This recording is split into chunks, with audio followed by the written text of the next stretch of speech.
Hello, welcome to Graphic Policy Radio. Today we'll be discussing Spider-Man Homecoming.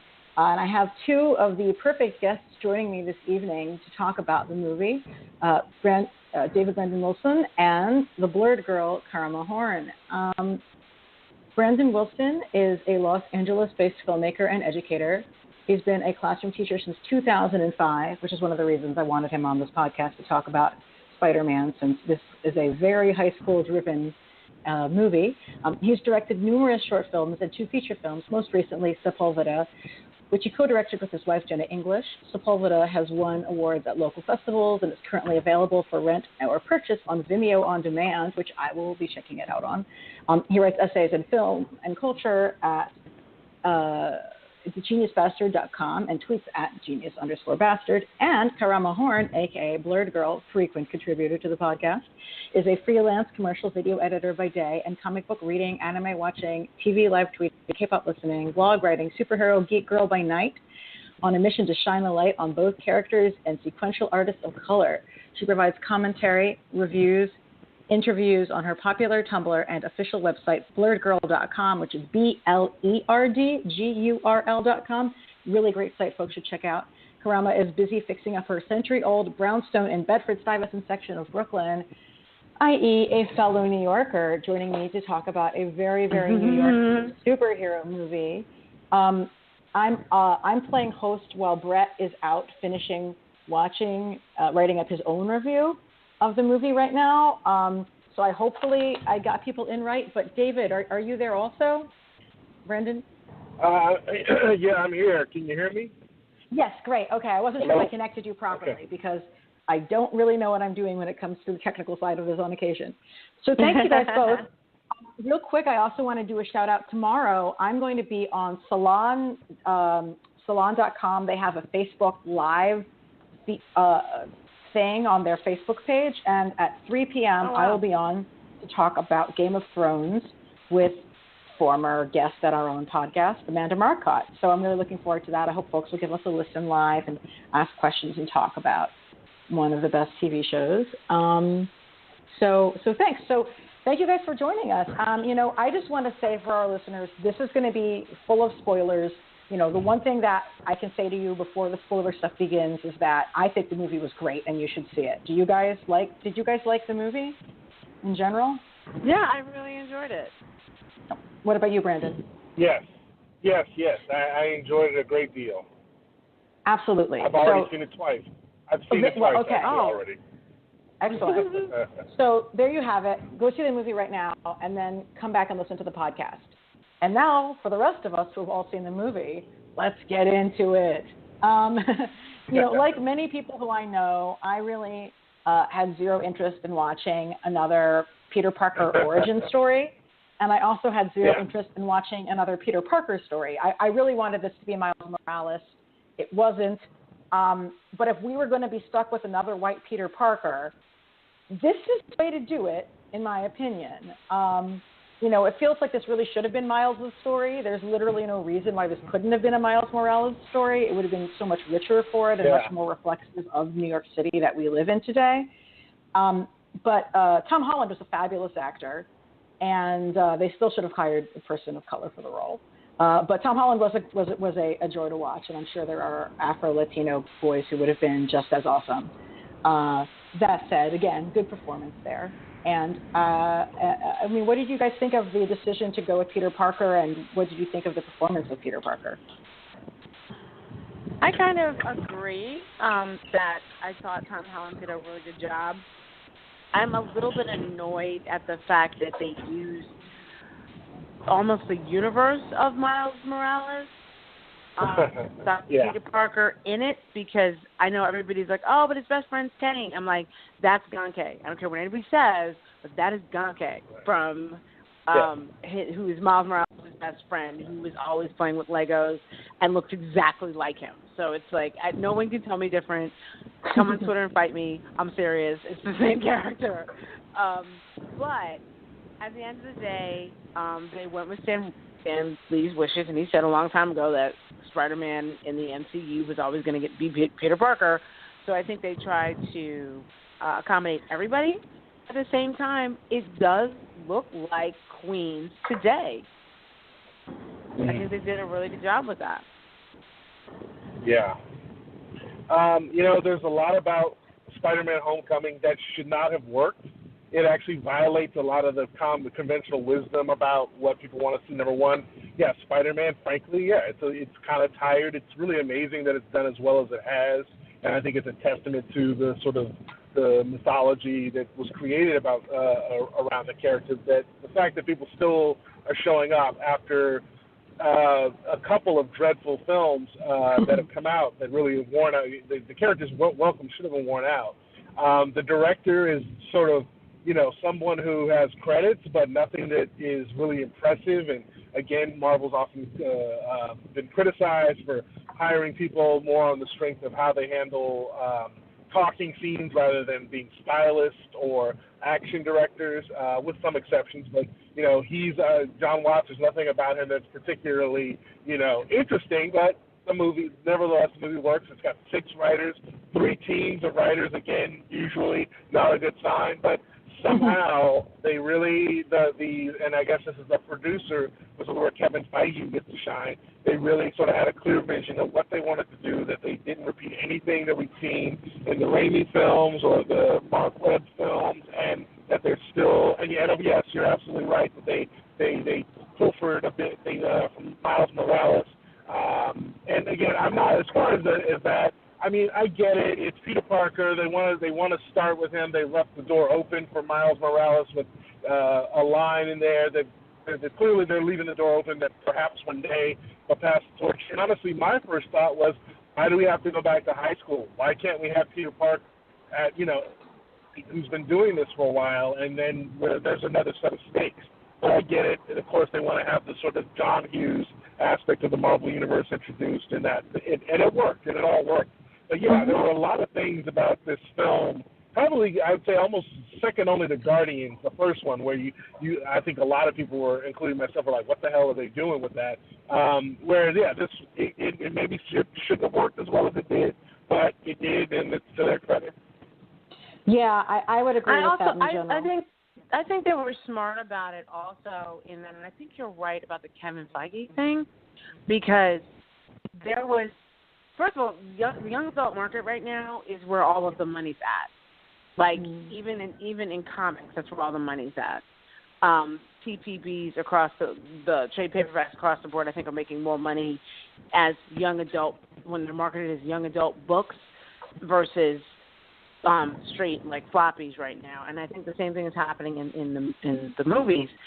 But they were smart in that, even though it took place in a high school, and it totally reminded me of the Amazing Spider-Man animated series I saw as a kid, but it also had enough stuff going for the older crowd that knows the Spider-Man, like, lore. There was enough Easter eggs and enough different characters that were teased. Like, they teased so many Spider-Man villains in Homecoming. It was awesome. And you had just said that they kind of had that one line about Miles Morales. Yeah, when Donald Glover showed up and they said he was Aaron Davis, I almost fell out of my chair, because that's not only the Thrasher, that's Miles' uncle. So I was like, how are they going to do this? Like, but at the same time, one of his high school friends, one of the Asian girls on the debate team, is named Cindy. And I'm like, is that Cindy Moon? Like, are we going to see, like, a whole Spider-Man team-up happening here? So, yeah, I think they did a really good job of trying to, look, their goal is to make money. And so at the end of the day, I think they were like, how can we get something that the parents, the kids, and everybody in between are going to really enjoy? I think somebody who is like a die-hard Spider-Man comic book nerd might not love this movie, but if you're looking at it as an entertaining, I don't even feel like it's a reboot. It just sort of feels like, because of all those the ways they were retrofitting it into Civil War, it almost felt like a continuation of Civil War, because almost all of those characters popped up, like the randomness of the Captain America, like, PSAs which was also very reminiscent of sort of like one to grow on and the more you know after school thing. I think all of that stuff, along with the newer gear, the newer tech. I loved how, because when the first guy showed up as Shocker, I was like, well, I thought Bokeem Woodbine's supposed to be Shocker. And then I'm like, oh, okay, now he is. So I thought that was you guys really are kind cool of coming in and out in terms things. of volume right now. Sorry. Like right when you said Shocker, it kind of got quiet. Well, all I was saying was I found it interesting how Bokeem Woodbine was always, billed as Shocker, but the movie started with somebody else as Shocker. Mm-hmm. And then it was like, oh, okay, nope, now he is Shocker. Yeah, they handled that pretty humorously. I mean, they did a great job of dealing with a very large cast of characters. I thought that the students were just really wonderful. And I left the movie, like, honestly, like, the two main things that I was most eager to talk about after coming out of the movie are two things that have largely been absent from other Marvel movies. I mean, which were really like the presence of New York City, which is of course a huge thing in the TV universe, but has not really been a thing in the movies yet. And then, frankly, MJ and Liz, like the two members of the supporting cast, the two female characters in there. I could just talk your ear off about them, and I will probably do so very shortly. But yeah, this really is the only Marvel movie that is a high school movie in a real way. Like, none of them have been grounded. Even the Sony Spider-Man movies, like, they weren't grounded in a high school in the same way that this movie is. I didn't grow up watching the John Hughes movies, even though I'm exactly the right age to have done so. But I totally got the riff on Ferris Bueller from when Peter is running back through all the yards. They might as well have actually been playing the song by English Beat that they use in the movie. They actually played a different song by English Beat when he was preparing for the homecoming dance, which I thought was a lovely choice. But and in case you didn't catch the Ferris Bueller reference, like he literally runs past the movie if someone's watching Ferris Bueller, and he's like, I love that movie. I think that that's something which is new to the Marvel universe and fun and warranted. And I'm just glad we didn't have to watch another origin story. I feel like the one thing that's missing to me in this not being an origin story, and I think that there would be ways of doing this which would not require us to have a complete retelling of the same damn thing we all know by now, is I do miss there being someone saying, with great power comes great responsibility. This movie shows that, actually. This movie shows the story of that with respect to how badly Tony Stark actually abuses and ignores his power. Tony Stark, as per usual, fucks up here. But I just, I am a sucker for that one damn line, and I do miss it a little bit, even though they showed it rather than spelling it out.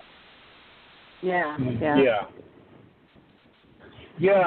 As for John Hughes, it clearly was a model, and yet, of course, in some ways, it goes beyond what John Hughes was able to do. One of the things that this reminded me of, because I'm 46, so I was prime John Hughes. I was literally in, I think, high school when, the end of middle when 16 Candles came out, and that was happening as I was in high school. So those films are near and dear. But I do remember reading that the last and kind of least loved of the John Hughes films, teenager films, high school films, Some Kind of Wonderful, which came out in early 1987, there was a moment where they were considering for the Amanda Jones, who is the sort of Liz Allen of that story.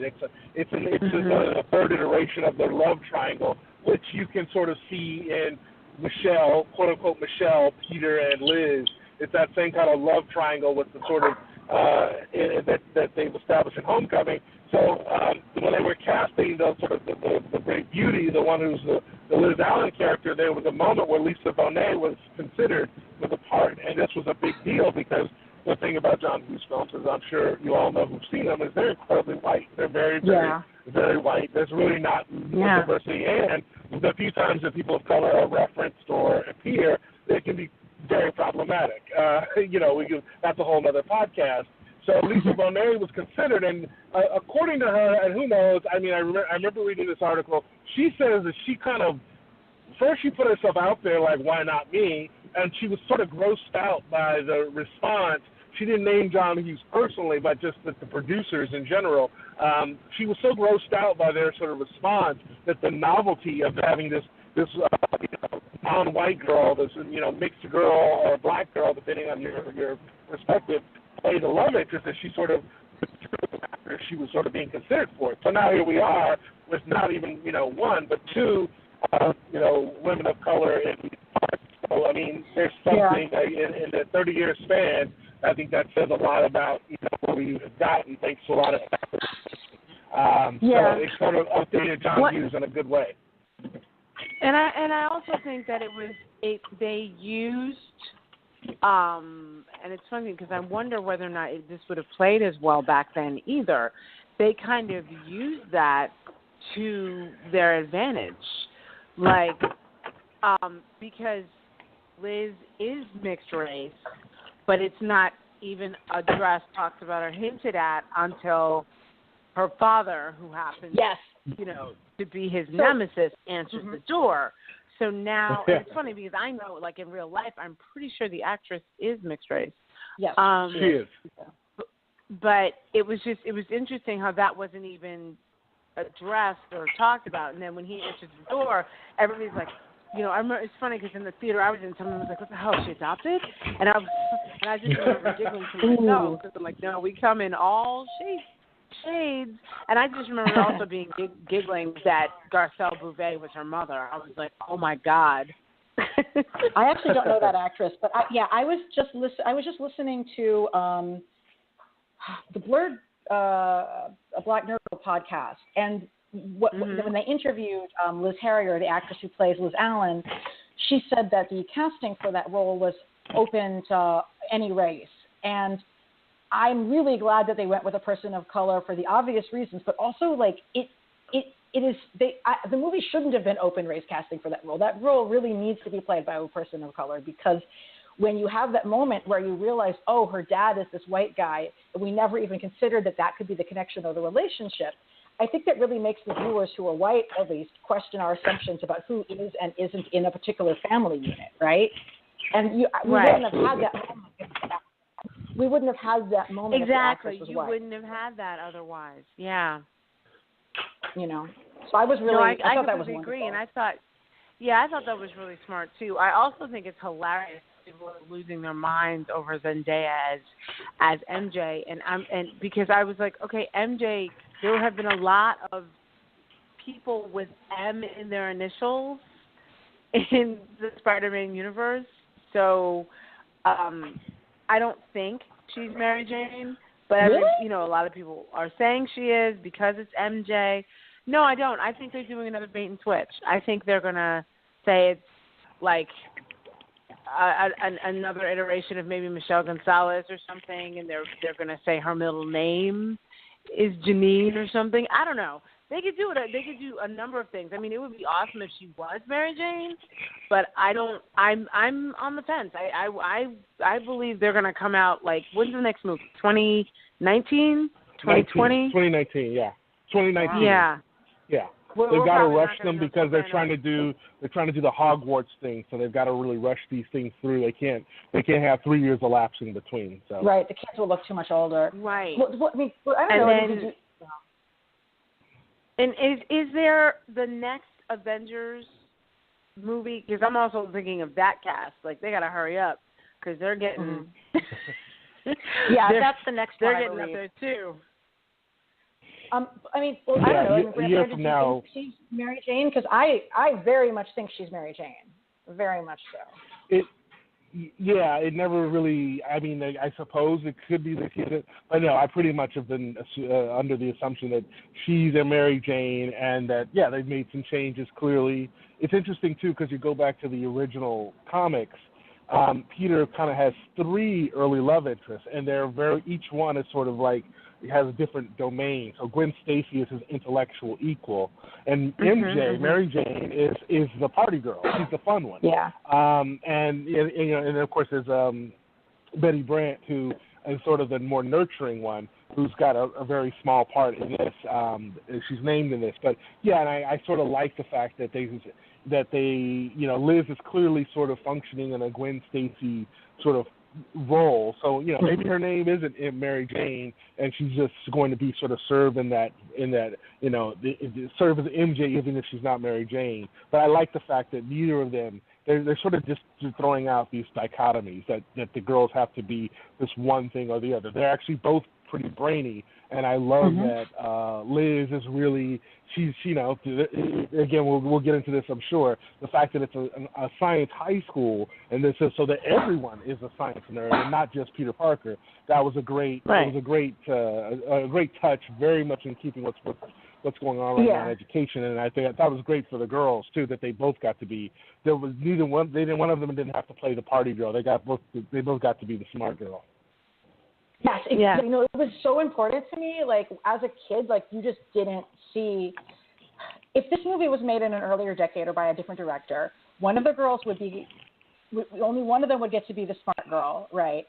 And both of them would be ignoring Peter because he's quote nerdy. In this movie, actually, both girls like Peter. The fact that this movie acknowledges that it's actually Peter's fuck up that he doesn't end up with Liz is such a rebuke of all of the sort of MRA, like men's rights activists, psychology that really has gone and poisons everything. Like in these guys' minds, all girls are the popular girl, and all girls are rejecting them, which is just not the reality of the world. Like we all know, having lived it, like actually there are girls who are nerds, and there's girls who are outsiders, and things like that, and boys ignore us, and things like that. And they refuse to see it any other way. And, Spider-Man was invented as a character. Steve Ditko had very much had this like Ayn Rand philosophy where he was going to be this lone, put upon, smart kid who everyone else was going to make fun of. And he was better than everyone, and he was a loner. And he was going to be rejected by everybody in his normal daily appearance. But as Spider-Man, they'd realize he was special. And that's interesting, but it's not fucking healthy. And I'm so happy to see a movie say, actually, these girls like this nerdy guy, and actually it's his own his own behavior towards them that makes them not end up staying with him. And actually, he doesn't even notice this one girl who's nerdier than him. And that Peter has friends.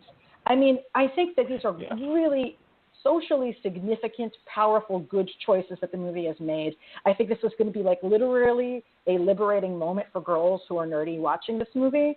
Like the fact that he doesn't get that MJ has a crush on him, right? Like, and that she's played by Zendaya of all people, right? Like that is radical. And also, I think the other thing, and the other great thing about that Zendaya's interpretation of MJ is that she's also. Not only is she the smart girl, she's also like the activist girl. Like she's not like you were just saying, David. She's always been like the party girl or that's what made her an outsider. In this case, the little bit when everybody at the school is a geek and a nerd, what makes you an outsider are other things. And she's sort of like a little bit socially awkward, but definitely has her causes and she's like, I want to get a little light protesting in when we're at the Washington Monument. And, some of the, the little quirky joke about like, I'm sorry, I can't really get into like a monument built by slaves. He's like, well, this wasn't really built by slaves. And then the security guard is like, yeah, kind of was. Yeah. So just little moments like that. And then I think that, and I agree though, that it's so nice to have these strong personality girls. And it's funny, though, I kind of felt that I kind of I was rooting for Michelle a little bit because I liked her character a little bit better than Liz. Like, not that I hated Liz or anything like that, but I really liked Zendaya's character. And I also found it interesting how they styled her because I'm used to seeing Zendaya styled like they styled Liz. Straighten her hair, put a ton of makeup on her.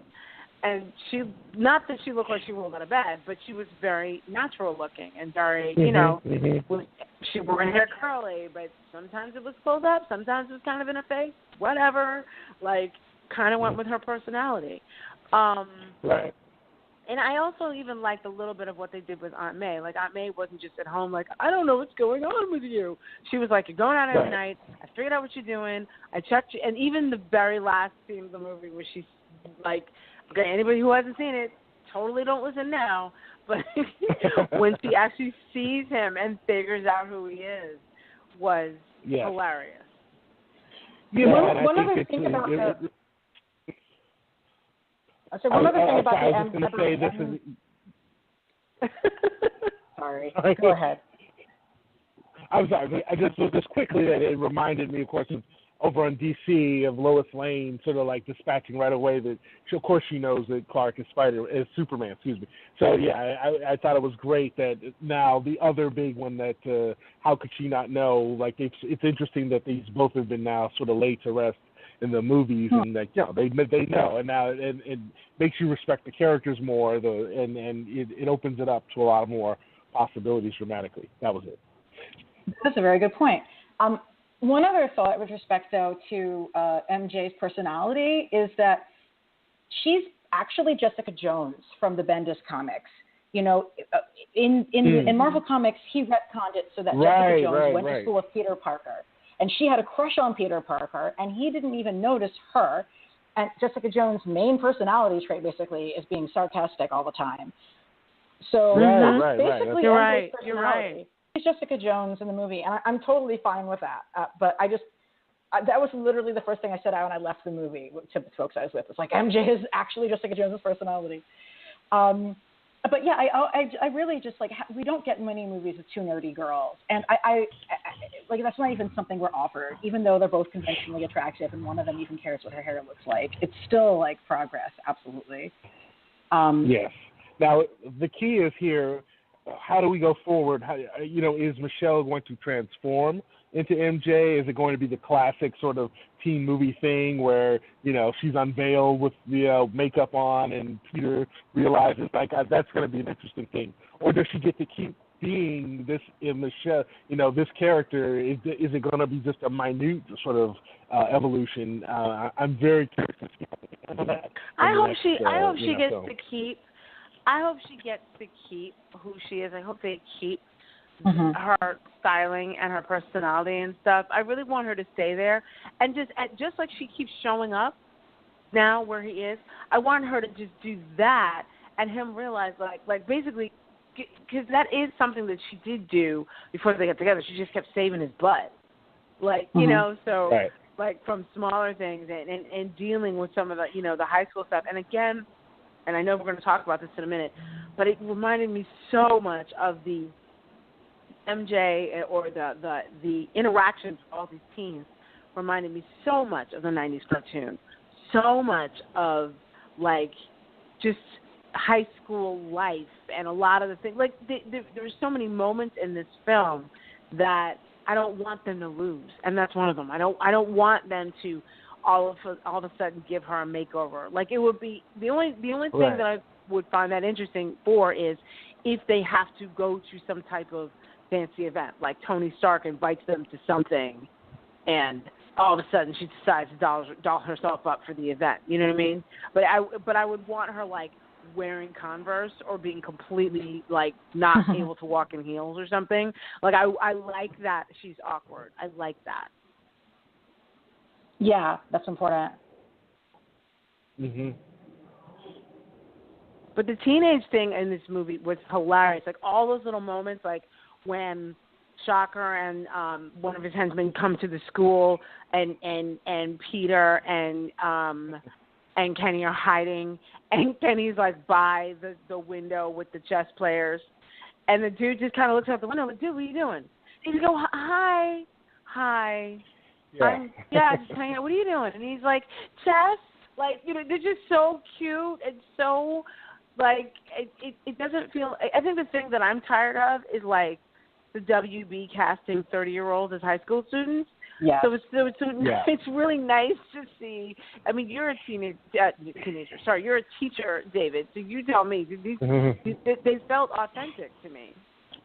It felt very authentic. It also, the handling of adults, was actually pretty complex, and these are not the sort of usual sort of throwaway idiot teacher cliches. The shop teacher, who's doing his crossword, the older guy who's clearly about to retire, who's doing crosswords, that actually I thought was pretty funny. But, most of the teachers, they're pretty earnest and they care, and I thought that was cool because it's just such an easy thing to do, and especially if you're trying to make laughs, to do it at the expense of the adults. And I thought the teachers were well handled. The fact that it's a science high school is very much very smart, very much in keeping with what it is today. The fact that Flash now is no longer a jock, but just a smarty guy who's also a nerd in his way, but just has his own.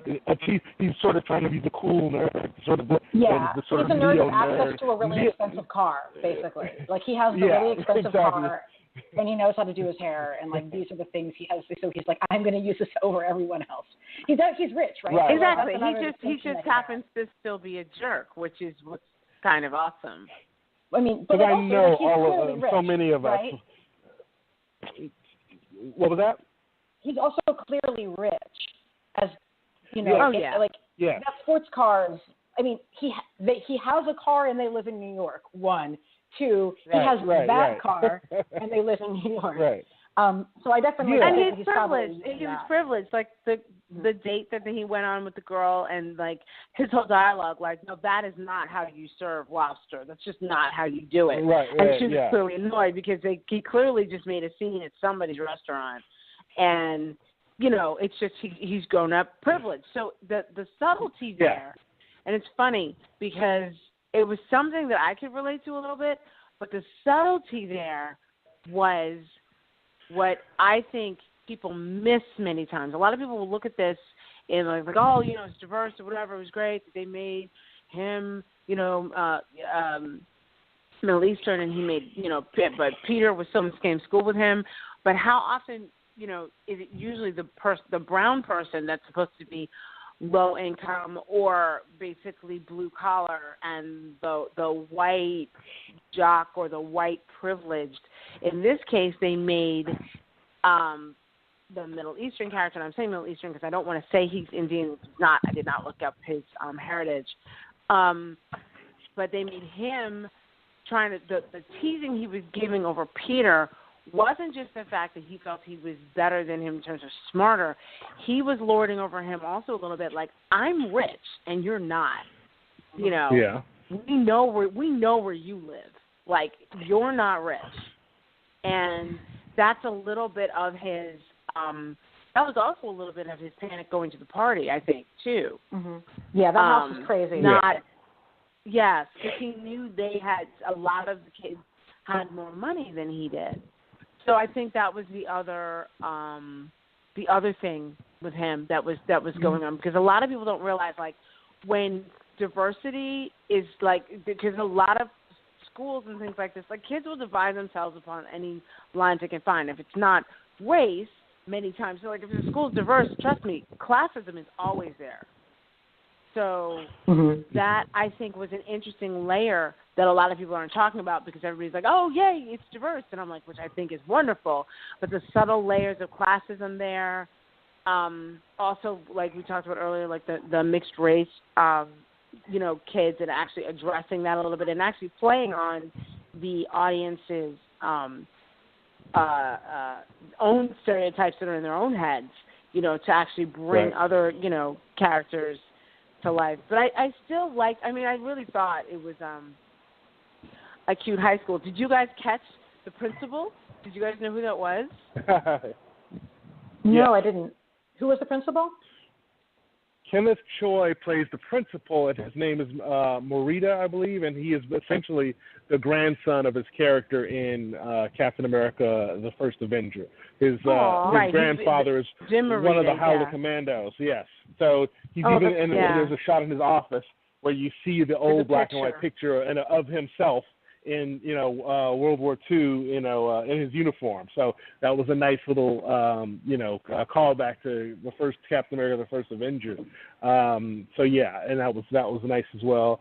And also back to John Hughes. Hughes was he may have failed in race, but class really drove a lot of John Hughes films. I think more than we talk about a lot. When it's especially. The fact that the kids there's a clear delineation between the kids who have money, the kids who don't. Pretty in Pink and Some Kind of Wonderful being the most really pronounced, where that's totally what it's about. And so and that definitely is a play in Homecoming. And of course the other thing about it, yes, the whole thing with Michael Keaton answering the door for Liz, and it is interesting because some people, they're just so sort of discombobulated, whereas my wife is mixed race, her dad's white, and so when we saw it together, we sort of did but there wasn't a second that any of us thought that he wasn't her dad, and so it's interesting using that to set up that reveal, because you're not expecting him his wife is mentioned, but you just assume she's white. And also in terms of class, we know that he's making money illegally for all these years, but we assume he's a blue-collar guy, so we also aren't thinking that house could be his. Right. We're expecting her dad to be a doctor or a lawyer. Yeah, the movie has a ton to do with class. Actually, Brett is working on his piece for our site, which is going to be up tomorrow, which is called Spider-Man: Class War, because there is so much class discussion in this movie. You can look at, one of the things, living in New York, I'm often called upon to answer questions for folks about, what is the social class we should be presuming about this person based on where they live and the look of their apartment. So, Peter lives in Forest Hills, which is a, fairly diverse area in terms of income levels. It's certainly an area that has a lot of gentrification that's been going on, but also a lot, there's also long-term rent-stabilized units there. Now, the building that he and Aunt May live in is a large building, which means it could have rent-stabilized units. The apartment that he lives in could literally be my apartment. So I think that from this, we don't really know if Peter is middle class or working class. It really could be either of those. We really don't know. Being in a one-parent household I disagree. I actually disagree there. I disagree a little bit, because when you look at the car that Aunt May is driving, and when you look at, because I don't think, granted it is New York and on-the-street parking is a pain in the ass, and alternate-side-of-the-street parking is literally the bane of my existence. She's still driving an 80s Volvo. Yeah, but I don't know anybody with a nice car. Not even rich people. I think there's a pretty old car. I feel like, and I'm not saying I'm not saying they're lower class. I'm saying working class. She's technically a single mom, even though even though both his parents are, she is his primary caretaker. It is a single income household. He is a full-time high school student. It's not like he's not, taking pictures yet for the to bring in extra money, and he is constantly worried about, let's not give her one more thing to worry about. That's why I really feel like, even though we don't know how much rent they're paying, I still feel it's working class. I still feel that would be, because they would have, I just feel like they would have given her, I don't know, I just feel like she would have been styled differently. Even her glasses, I'm like, I just feel like those are fashionable, her as well as a lot of the stuff differently. Yeah. I think thematically, Spider-Man has always been a really strongly working class identified character. So that would be the tradition of what they've done in the past. But I think that it's a neighborhood that's changing a lot, and I think it's sort of, I think the metaphor of the story is strongest if we presume that that's the case. Because basically Tony uses him. Tony uses Miles uses Peter basically just for what he wants. And, you have Michael Keaton, whose performance was incredibly good. Jesus Christ, that man is talented. Wow, knocked my socks off. Is very much someone who sees himself as a small businessman. His particular accent makes you think he probably grew up working class, even though he's rich now. and who certainly, as a rich person, still is not, I mean, no one's in the same fucking class as Tony, right? And has resentment towards the fact that he's not able to bid on contracts the same way that Tony is. And that when he put out a financial outlay to get this work, he actually was risking something. And when Tony goes to put a bid in, it's not a risk for him.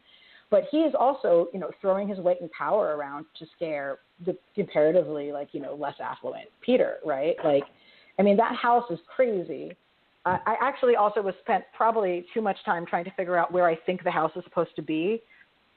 Liz Allen's house. I'm fairly confident that all of the stuff in that neighborhood were shot in Los Angeles and not in New York.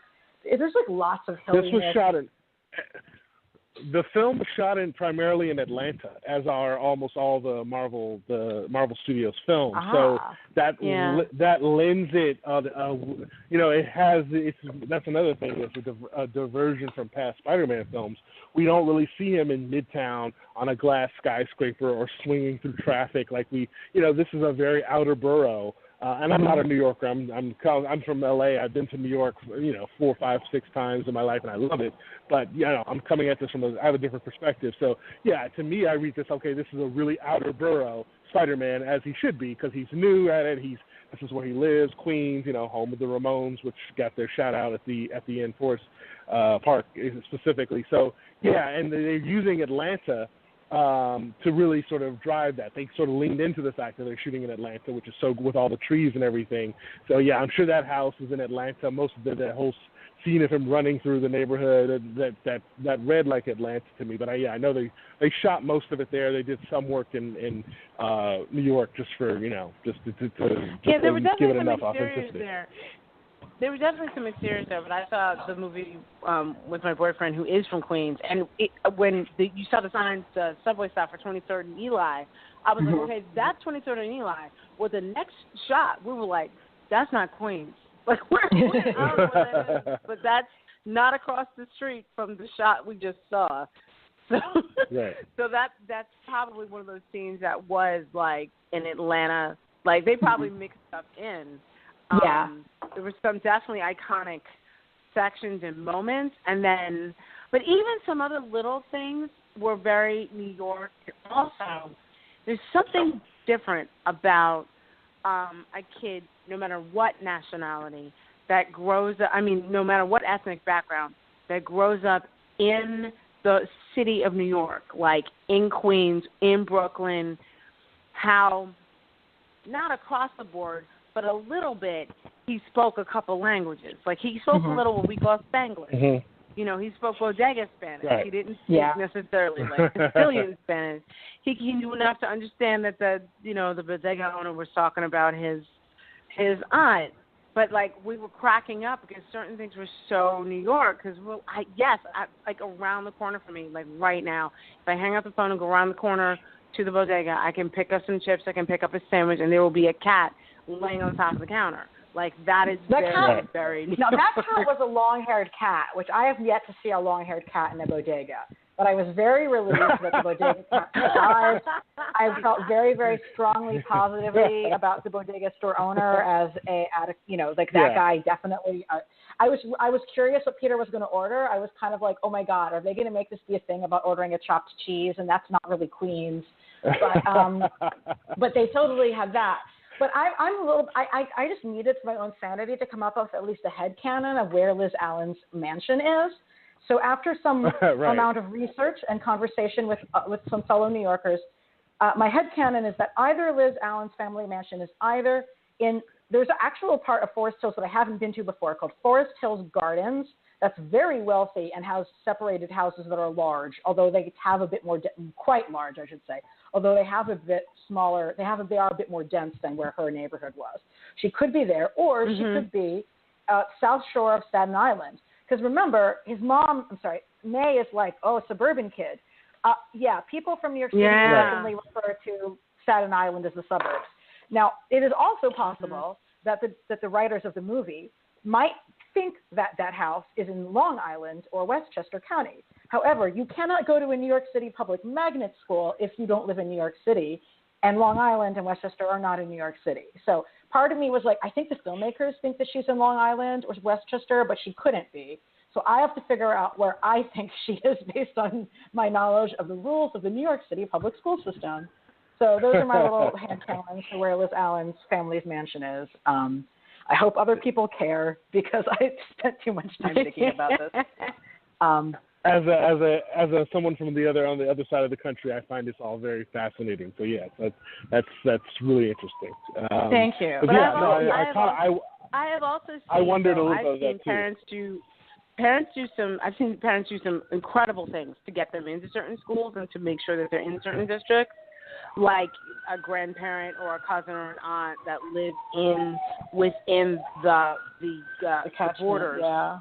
And they just get all the mail and everything sent there, so that the child can go to the school, and they just drive them in, or they take the bus. It's good. Yeah, I've seen some really interesting ways of making sure that a child can qualify for a magnet school. And Adrian Toombs wouldn't stop. He wouldn't go. He'd go pretty all in, I think. Adrian Toombs could to get his be kid into using. school. Adrian Toombs could be using his mother's address in Parkchester as a fake address so that his daughter can go to what's essentially Bronx Science, except it's in Queens in this movie. That's possible. Right. That is a very Adrian Toombs thing to do, come to think of it. Interesting point there. I also was thinking, so, we have, there's definitely, who gets to get away with making money off the crisis capitalism that has come to New York City after, superhero battles. I was pissed, just like Adrian Toombs. I was pissed at Tony Stark and the Feds when they came in. Yes. Right? Yes. Yeah. No, I mean, the Vulture, I think Marvel, let's give it Marvel Studios a hand. They might have solved their their villain problem. They may have turned a corner here, because we're getting a string of their projects where the villains are actually quite strong. You may not have loved Guardians of the Galaxy Volume 2 as much as 1, but Ego is a pretty fascinating antagonist. So this and Vulture's up there. He's really fantastic. You completely empathize with him. You feel, you see, obviously this guy goes too far, but you completely understand why he is. He's a perfect villain for our time, and a perfect villain for Spider-Man. And this is the Vulture, who, frankly, isn't the most interesting guy. They really they saw this in him, that he literally is a vulture, in performing a certain kind of vulture capitalism. Was pretty brilliant. And I think they deserve a lot of credit, because again, I thought Michael Keaton, that's interesting when I heard about it, but the Vulture did not immediately make me go, oh yes, because Spider-Man antagonists are not, some of his antagonists are somewhat uneven. Some of them are really interesting and great, and others are sort of like goofy, and you just sort of don't take them too seriously. But they really did something. They made something really great with this. My only pain, and I tweeted about this, and I'm sorry if I have to bring it up, my great pain here is that we will never get the sequel, the follow-up that I want, which is D'Onofrio's Kingpin to be brought into this with Spider-Man, the next Spider-Man, and possibly a team up with Daredevil, because I think that would be really in keeping with all the themes that have been started in Homecoming.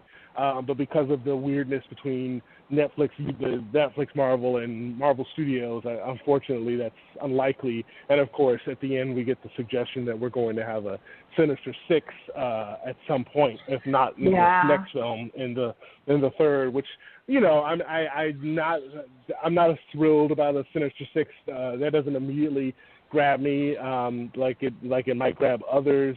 And then, of course, the big elephant in the room is the Osborns, and if they're ever going to show up into this universe. Yeah, I really, I have very limited complaints about the movie, to be honest. One of them was there seems to only be one character, and he's literally unnamed, who we could identify as being gay, or lesbian, or bi, or anything. Yes. There's that one kid. I had somebody who was well, there's no. It was one of Liz's friends. Yes, exactly. Yes. The boy who she's talking with about which superheroes they want to kiss, or fuck, or kill. And that is the only, statistically speaking, that's just bullshit. There should have been, half of those kids should have been bi or queer or in some way. Like, that's just silly. And it's stupid that the movie thinks it can't do that more clearly. Mm-hmm. I think that they, and I'm not saying that they shouldn't have. That's not what I'm saying at all. I'm saying that they were already running the risk of, and at first, and I will say this, my first reaction at first looking at the city was like, oh, okay, yeah, cool, this looks like my New York. But then when I was looking at the framing of who was in every frame, and my eyes just can't help doing that because I'm an editor, but it seemed like every frame was like, okay, let's make sure we have both African Americans there. Okay, great. And there's an Asian person in the background, and then there's so at first I was like, it's too bad that there don't seem to be any LGBTQ characters. And then when they had him, and he had a significant, his line, not just we hit somebody in the background that we were just to assume. I thought it was great, but you're right. They could have had more.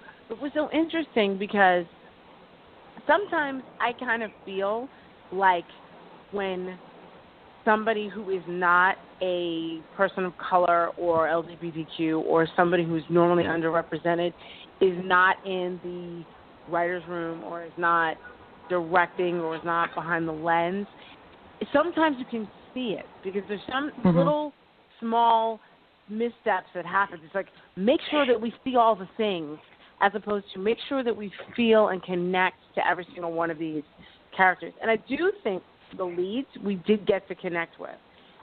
But in terms of that, I think there was a couple places that I wish I got more out of that young man that we were, that we're talking about, who doesn't seem to have a name. I wish we got more out of the Asian girl who I looked up to find her name was Cindy, on IMDb. I wish we got a few lines out of her and she didn't just get one line like Jubilee and X-Men. Like, I wish there was a little bit more. So, yeah, it's very interesting. It's very, very interesting. But overall, I really think, like, if this was a reboot, I'm very happy with it. Yeah, I think, just for folks who don't know, Cindy Moon is a character who's a pretty new Marvel superhero whose name is Silk, and she's great, and she's Korean, and she lives in New York, and she's this age. I really totally hope that she is Cindy. Yeah. I want her to be Cindy badly. I have one of our listeners at German City Girl really, and she's not the only person I've seen voice this, says that, the three female characters could have been better written and had more depth than they do. I personally think that they were very well written. They just aren't big enough roles. Like, what we have of them, I think is really good. There just isn't that much. I agree.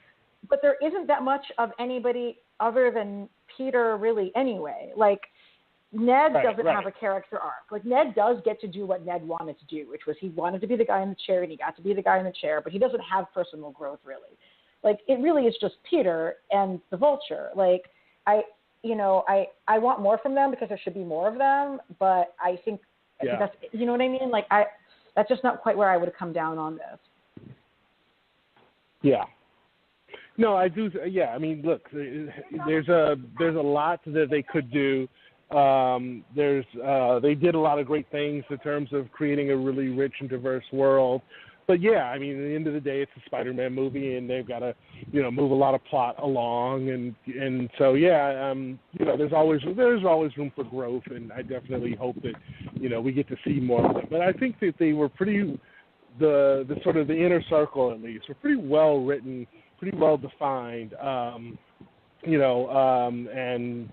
I'm really looking forward to seeing where they go from here with that. Of course, in between now and then, a year from now is the next Avengers film, and which presumably Spider-Man is going to be dragged into that drama and with Thanos and all that, either in the third or the fourth film. But we'll see our next installment pretty soon because again they're trying to get. I think the idea of the whole trilogy is in high school, which, that's pretty ambitious. He's 15 now, and so, that they're going to, because I was thinking maybe the next film was when he's sort of, finishing up, and then the third film is the good old Empire State University. But I I think they're actually trying to do a Harry Potter where the third film is graduation. So, we'll see. But I think they should be commended for a lot of it. Very looking forward to seeing where the character goes from here. Mm-hmm. What did you guys think of the? People have criticized the movie for having numerous people talk about how hot Aunt May is, and kind of like really lampshading that hardcore. And I know that it should bother me, but it didn't bother me because I was like, well, yes, of course, that's what people say. I don't know. I actually had more of a problem in Civil War with Robert Downey Jr. Like, that's your aunt? Oh my God, she's so hot. But yeah, that was your aunt.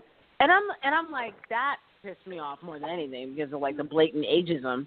I'm like, yes, hello, like, I mean, objectification, absolutely, but because most of the time the person is saying it is Tony Stark, and he objectifies everybody, and that is his MO, and he is not PC, and he does not care.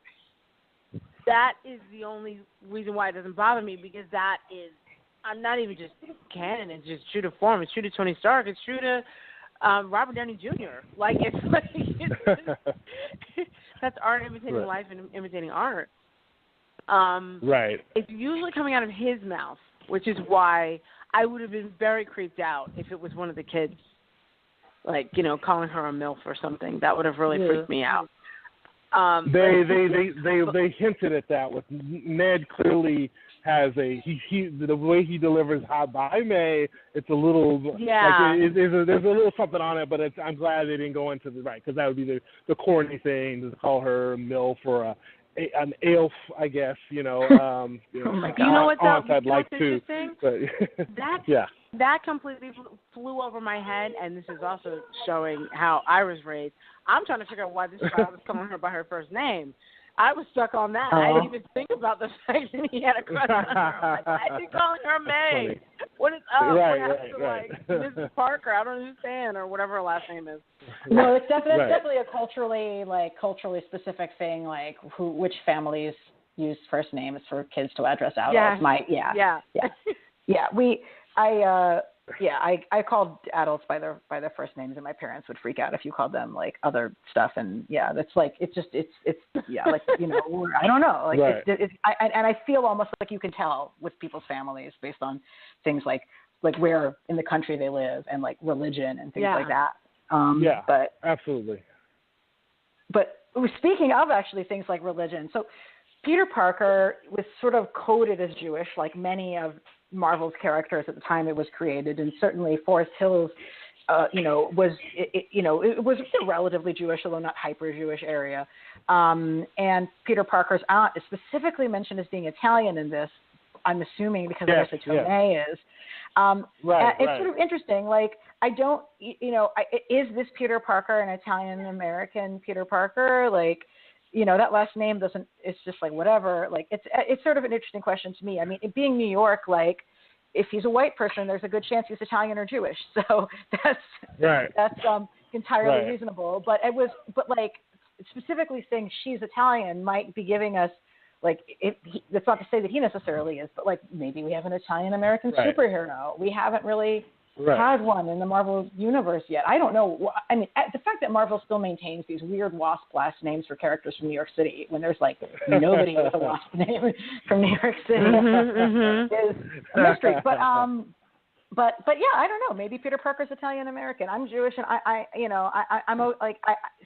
we should have Miles. It should be Miles. It shouldn't be one of us. I'd be a little bit sad to have him not be Jewish at all anymore. He could be a mix. It's a pretty common combination. So.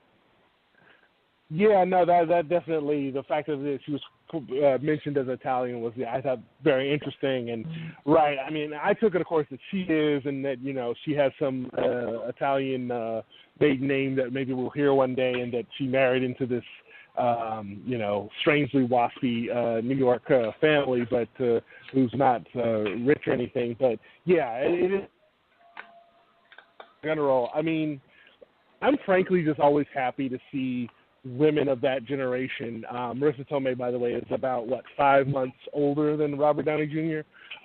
So, you know, I'm happy to see women over 45 in the Marvel universe, Marvel Cinematic Universe at all, and because I think that's one area where they need to do a lot of improvement, and it seems to be coming slowly but surely. So, yeah, it's a nice addition. I mean, and she did a great job with May, her own sort of point of view, you know, and, you know, giving her this sort of Gloria Steinem, 70s Gloria Steinem with the glasses and her outfits.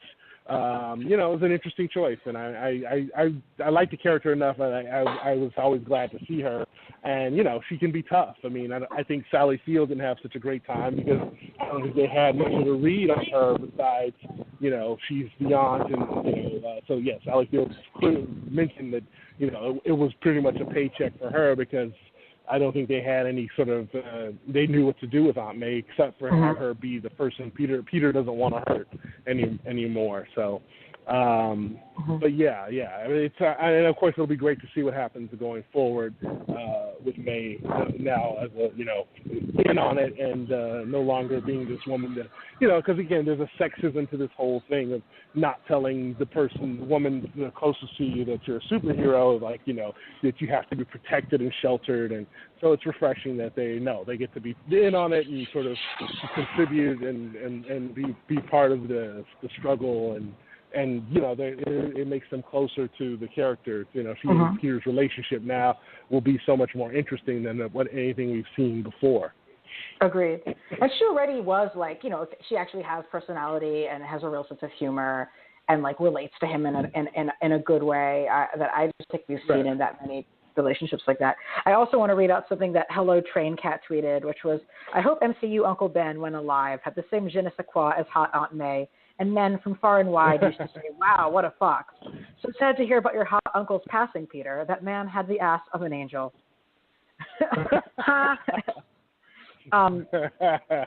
Anyway, maybe we can get Rob Lowe. Maybe we can get Rob Lowe for a flashback. Yes. I'm, like, so supportive of this. We're going the 80s movie route. I like it. Thank you. That's very helpful. Yeah. No, I love that generation. I'm 40. I just turned 46, so I love that generation because they're just older than me. They were the young people in the movies that I grew up watching. So I have a complete soft spot for, you know, that whole age group that Robert Downey Jr. and Marissa Tomei are part of. So I can they're at my fingertips to cast and things. I have just a couple more things that I really wanted us to touch on while we were here, and just, I mean, you spoke a little bit about the schools already, but I would like to hear sort of, like, I mean, you're in public, big city, like public high school, you know, like, do you think that the sort of social dynamics that the school represented and the teachers in general, like, were the high school kids real high schoolers to you? Oh, absolutely. Yeah. And I took my sons, well, the 5.5-year-old, you can hear him right now because he's running around in a Spider-Man costume around in the backyard with me. But so you can hear him just a little bit. But yeah, so I took my older son is just about to be 18. He just finished high school, and he went with a friend of his with me to see it. And yeah, they both, you know, they both gave it a passing grade. Sorry about that. They both gave it a passing grade for really authenticity from their perspective as students today. And as a teacher today, absolutely, the kids felt real. Their lines didn't feel like what some adult thinks kids are saying. They didn't try to do slang. They didn't try to make them cool and, you know, all that stuff. It just was, you know, they're people who happen to be young. Yeah. And the fact, again, that we're in this era where schools are so specialized now that you can go to a high school, you know, that's I don't know how old the Bronx high school is, how long they've been there, but that sort of idea is now everywhere, you know, that this is a STEM school for science, technology, engineering, mathematics, so that there's a certain cachet, there's a coolness to studying the sciences.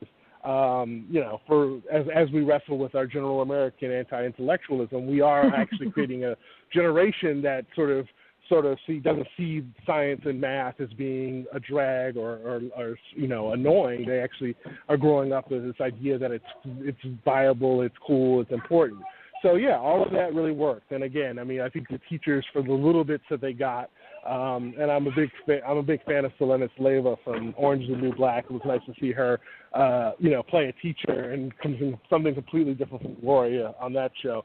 The teachers, even with the little bit that they got, they did a good job. So I think you could tell they did their homework in short. So I certainly give it a passing grade in terms of how it dealt with being in a high school today. Awesome. I mean, I'm like in my late 30s, and I really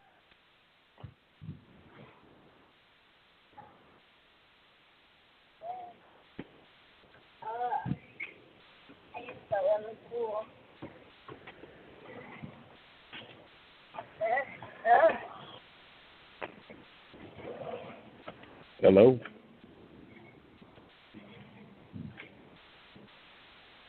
Hey, I think we lost her. Yeah. I heard late 30s, and that was it. Yeah. So I think I couldn't hear anything either for a second, so maybe she'll be back in a moment. Yeah. Alana, hopefully you can hear us.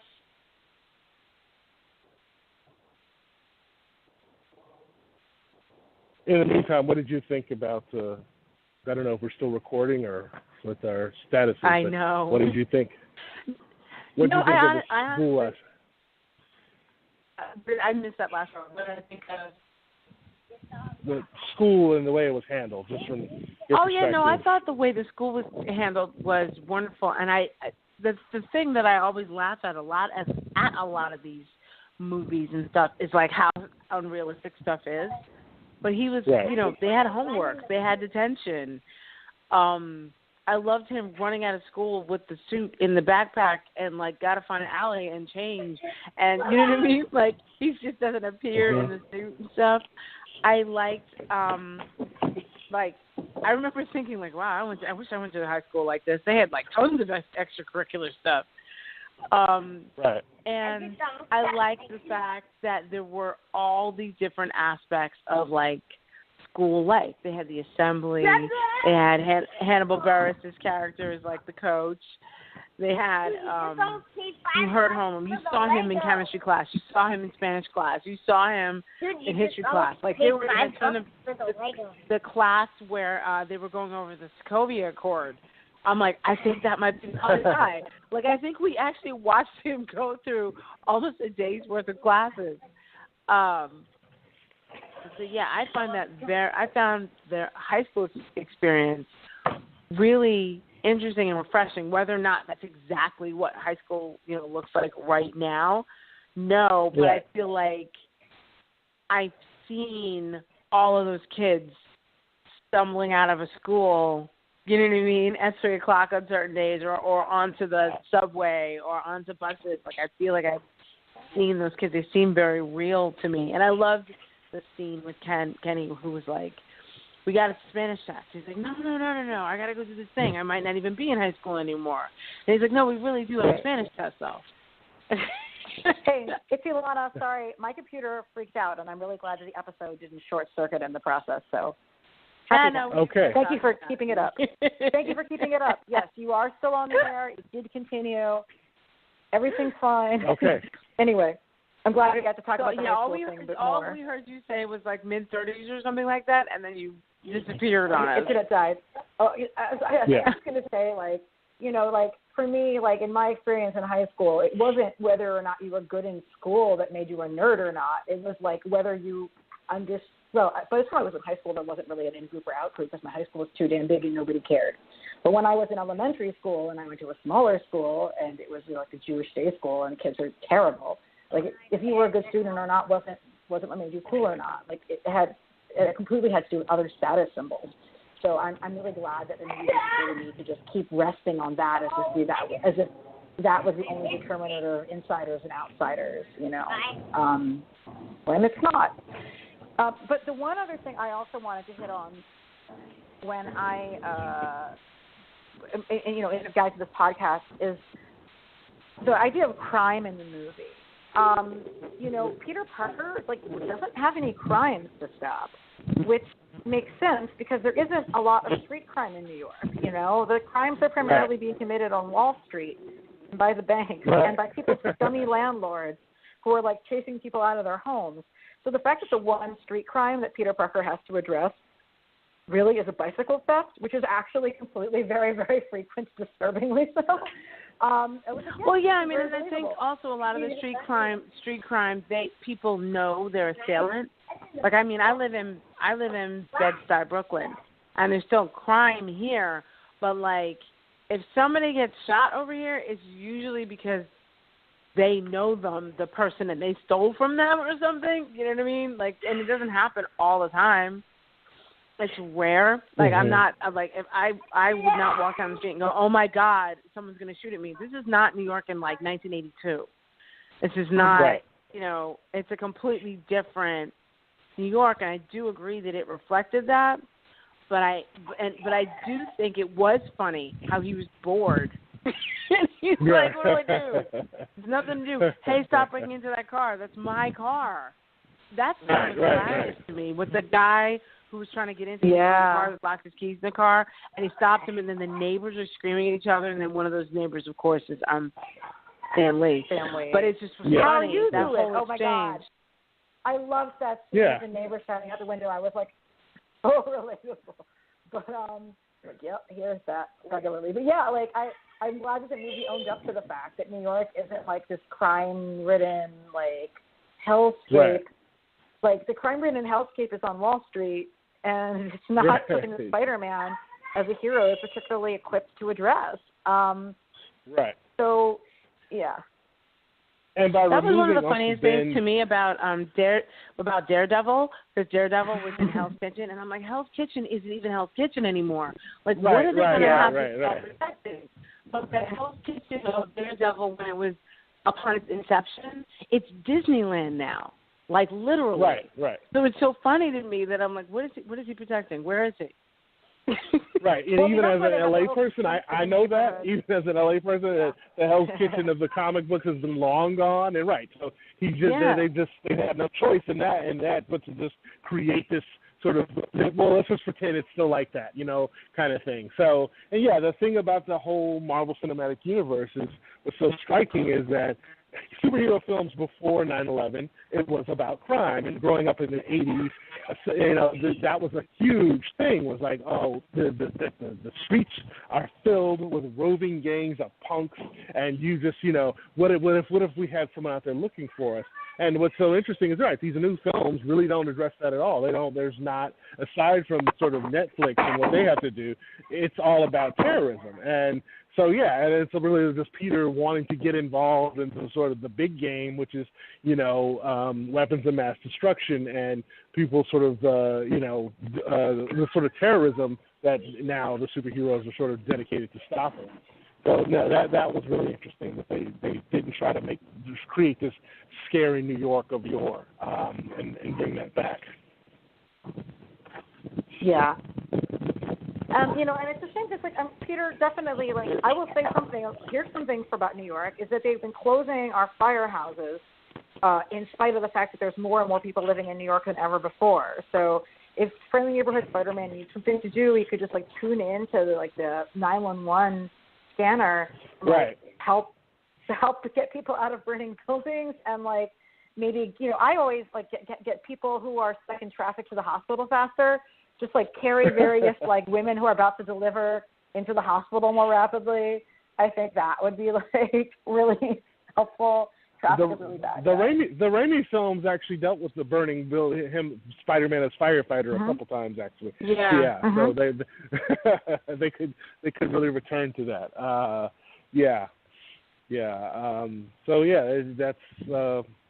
hadn't thought about that, but it's a very interesting aspect of the new film. Yeah. So I think that was my punch list. Oh, we didn't talk about music that much, but, you know, basically, like, I liked the 80s throwback choices, but of course I did. I have to wonder if I've always liked older music. I don't know if, like, today's kids would be like, why are there no songs that mean anything to me on this? But, you know, I see young people with Ramones T-shirts, and I'm too, quote, young, quote, to listen to the Ramones, but I always listen to the Ramones, right? Like, I don't know. Right. The 80s throwback was definitely an aesthetic choice. The fact that they chose Can You Hear Me Not? I was so happy to hear a Rolling Stones song that a movie hasn't used to death yet when they chose that. And I'm very pro choosing Can You Hear Me Knocking as the song for the Vulture. I feel like that's what he would have put on. And I'm also just glad it wasn't fucking Give Me Shelter or Brown Sugar again. I complain about it regularly. Brown Sugar would have given too much away. Oh, exactly. Oh, God, no. God, don't make me explain this to people, but I will, but that's okay. Just Google it, people. Google it.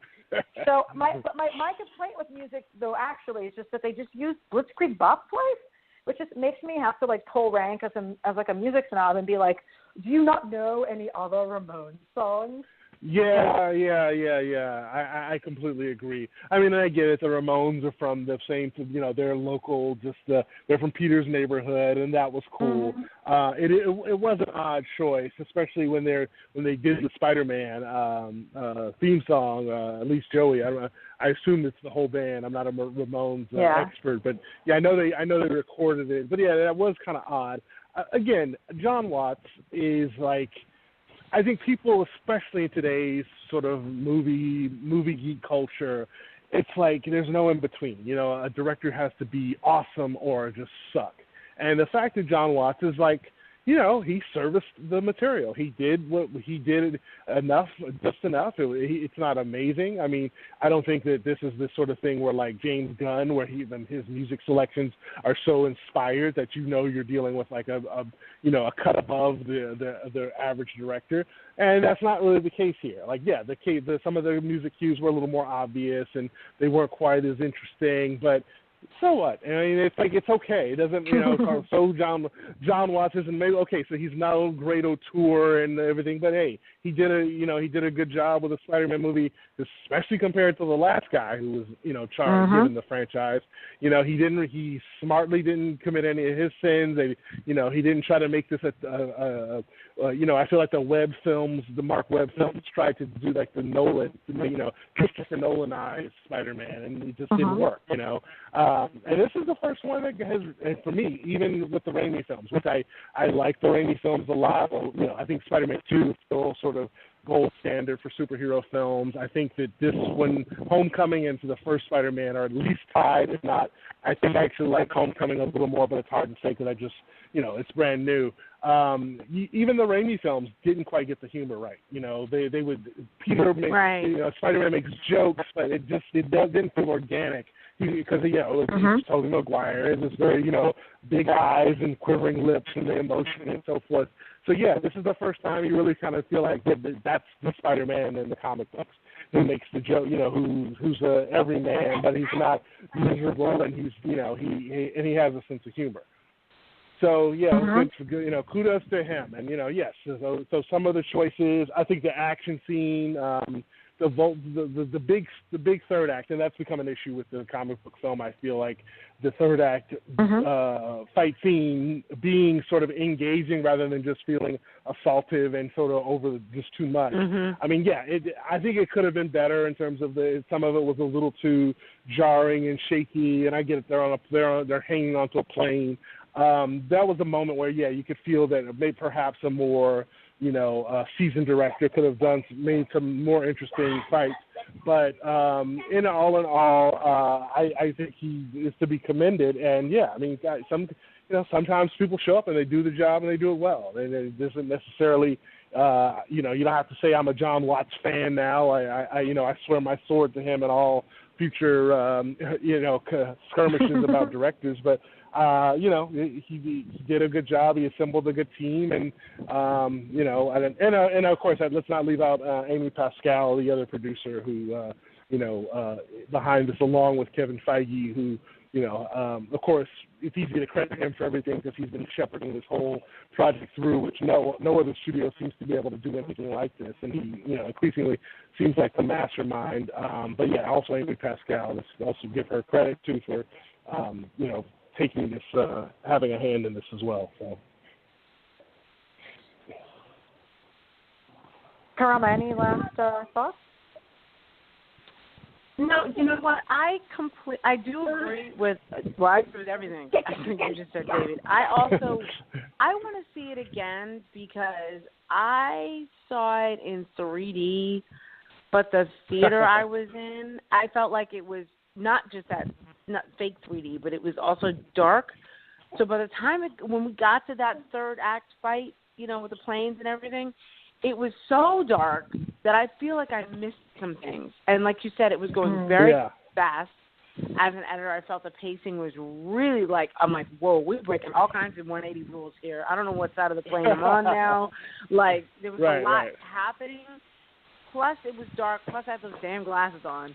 So I want to see it again I want to see it again anyway, but I want to see it again so that I can make sure that I didn't miss anything in that scene. But I will say that the development of his character, that moment of, you need to be Spider-Man whether you're inside or outside the suit, he really, this man dropped a building on you and tried to kill you, and you're still going in to save his life, even though he's just not listening, because you just can't, you don't want the girl that you love to be without her father. Those. Right. Yeah. That moment seemed very. That moment seemed. Again, I hate to keep bringing up the animated series, but that kind of was that. That's the reader that I remember.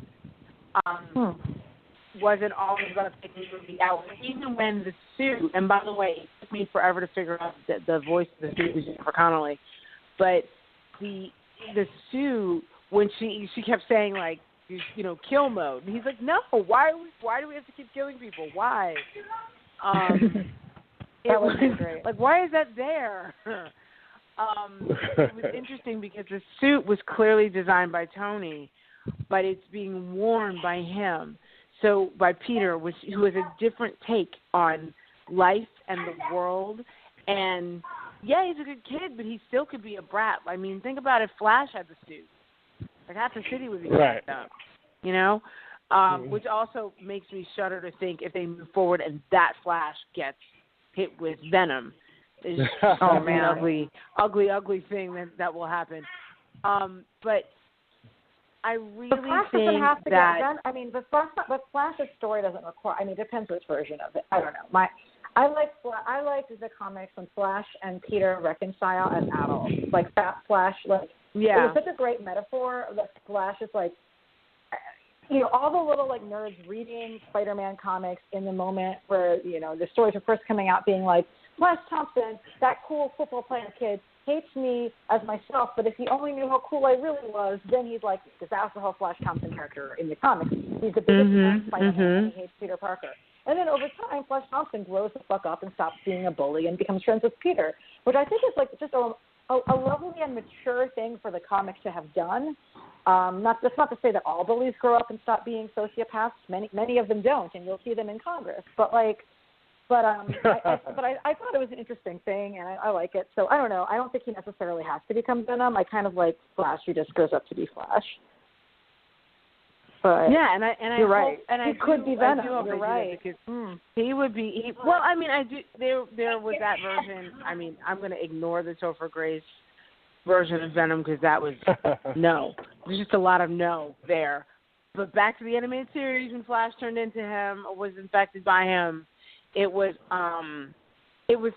sad because you saw the humanity behind him. Now, if that actor is able to pull that off, that'll be great. I don't know.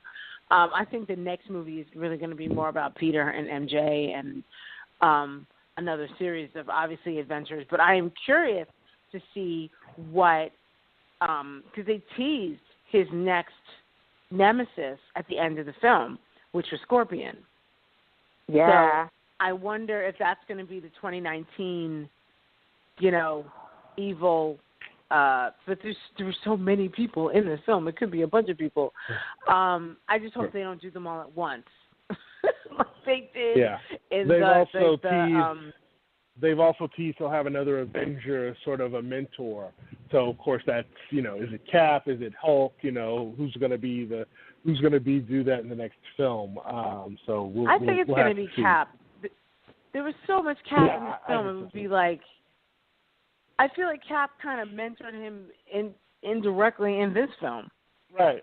Because right. everywhere you turned, it was Cap with his little PSAs on TV, and I just thought that was funny too, because it was almost back to what he used to do with the USO in the first Cap movie, like when he's not fighting, he's doing these goofy, musical numbers and getting people to buy war bonds and things like that, and it was like the future version of that, which I thought was awesome. But overall, very long story short, I do think it's a fun ride. It's definitely worth seeing.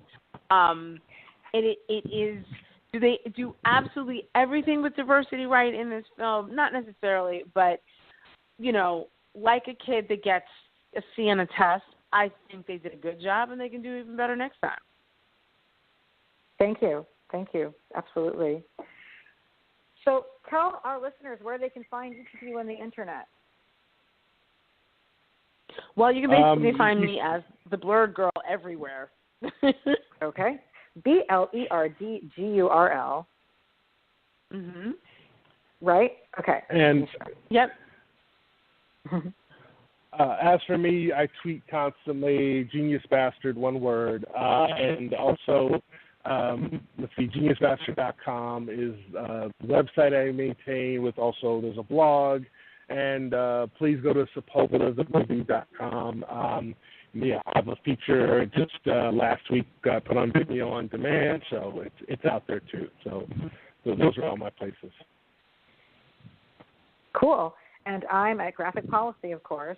Graphic Policy Podcast. If you've missed this show, you'll be able to listen to it on our iTunes forever and ever, SoundCloud as long as SoundCloud lasts, and Stitcher as well. You can always see more great content at graphicpolicy.com. Follow us at Graphic Policy on Twitter. I myself am on Twitter all the damn time at Elana Brooklyn. That's ELANA Brooklyn. And tomorrow I'll be on Salon Friday. What day of the month? Friday, July 14th. I'll be on Salon talking about Game of Thrones at 3 p.m. So thank you, everyone, and hope to have you guys back soon. Keep it geeky.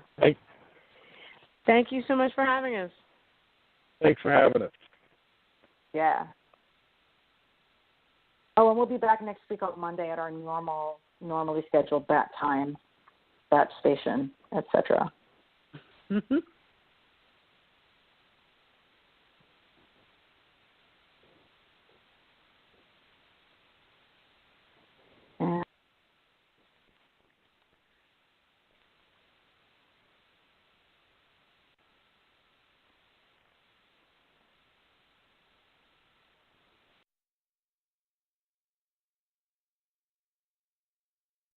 Hey, thanks for watching the previous video from Graphic Policy Television. Just by watching, you help support our site. Thank you so much. Now, if you're watching these videos, you probably care about geeky things like movies, television, comic books, toys, games, video games, you name it. You can go and subscribe right now to our YouTube channel to stay in touch and catch all the new videos, or check out our website at graphicpolicy.com. There's a nice link on this end of the video. But as always, thank you for watching. Keep on rocking and keep it geeky.